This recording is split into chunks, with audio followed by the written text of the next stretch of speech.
Can you see it now? Yes. Okay, great. Please proceed.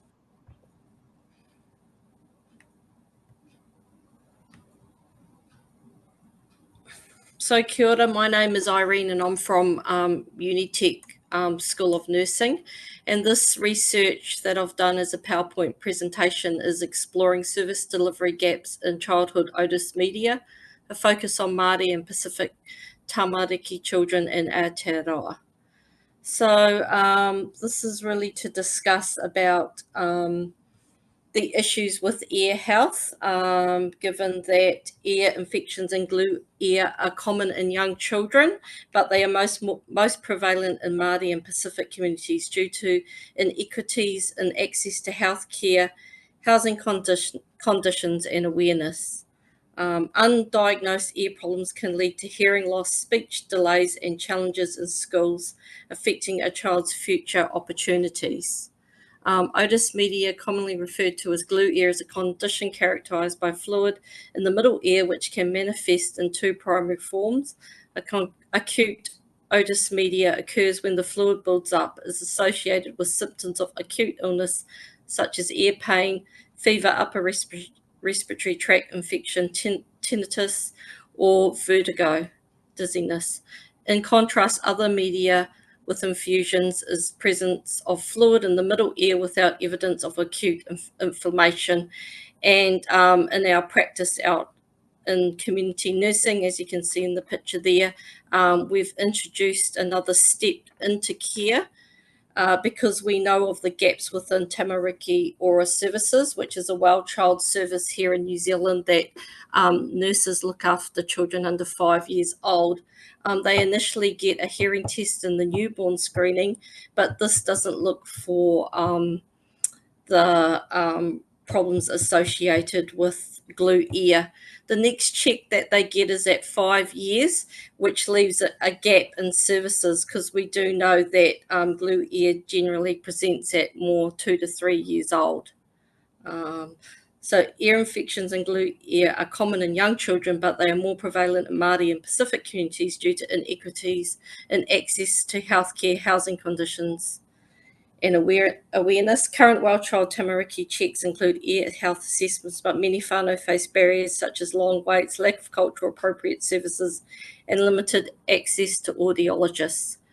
So we are looking at service gaps and thinking and aligning that community service nurses need to come in at the 2-3 year check and do the tympanometry checking and the otoscope to see if there is this build-up of fluid in the ears that may get undiagnosis, leading to speech and learning development problems when they start school because the testing isn't done till 4 years old.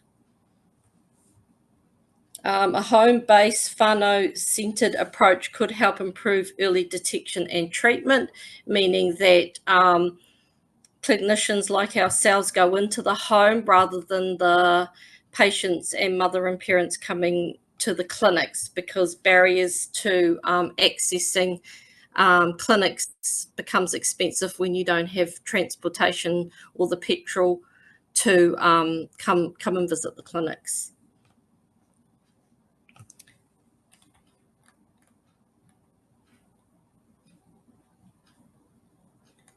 So here, discussion in New Zealand, children who pass newborn screening may have hearing loss associated with middle ear disease or mild hearing loss not detected by newborn screening.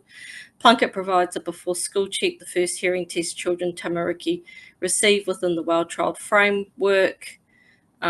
Dixon all found that 26% of children 3 years old had tympanometry evidence of middle ear disease and associated hearing loss, which would not usually be identified unless detected a year later at the before school check, which is the 4-year-old check. So recommendations for improvement: tympanometry and otoscopy screening should begin at 2 to 3 years. A new screening pathway should be explored through Health New Zealand with the option of home visits or preschool-based consultation. When the children do present with readings of TIMPs that don't pass tympanometry, where there's no peak in the testing. These students should ideally be linked with an ear health specialist nurse within the community setting, where it's accessible for families to see a specialist rather than having to go into a hospital base where again they have to travel quite far. Here in Aotearoa, they could have a suburban link to the access to the ear health specialist that can do further screening and referral to hospital if needed for surgery of grommets. Research into systematic barriers and cultural responsive healthcare models is needed to improve access for Māori and Pacific families. We know that Plunkett is a very European-centric model of care, more care with kaupapa Māori services, that's for Māori by Māori, with support services to meet cultural needs. At the moment, we're going for a reform of our New Zealand nursing competencies to embed more POs into our care, meaning more Māori and Pacifica whānau ways of healthcare, models of healthcare to support Māori and Pacific whānau. Increasing training and resources for culturally responsive in ear and hearing healthcare to improve nursing assessment and planning for Māori and Pacific, and that would be through the new POs that are being implemented through Nursing Council.